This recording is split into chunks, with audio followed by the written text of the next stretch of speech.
Thank you, Mr. Speaker, and I thank my friend from Tennessee for yielding, and especially for his passion, the statements that he just made, and the importance of not only standing up for Israel, which we all need to do, but standing up against anti-Semitism, against the kind of attacks on Israel that the very Iron Dome are necessary for.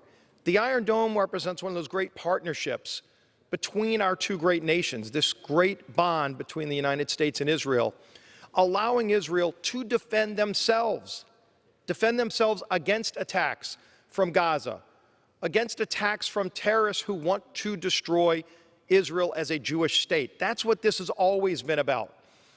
And it had been heartening for decades that this was always a bipartisan issue.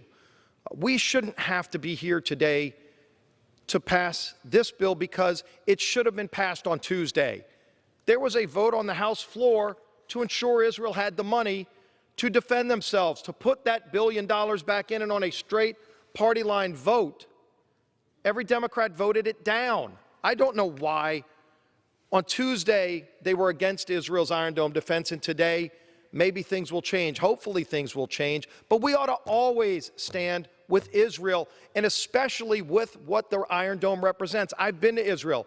I've been to the areas where the Iron Dome is actually utilized effectively to save Jewish lives, to save everybody's life who lives in Israel, whether it's Jews, Palestinians, anyone who lives in Israel under threat of terrorist attack can at least have some solace at knowing that the Iron Dome is there to protect them. Thousands of rockets were fired into Israel by terrorists.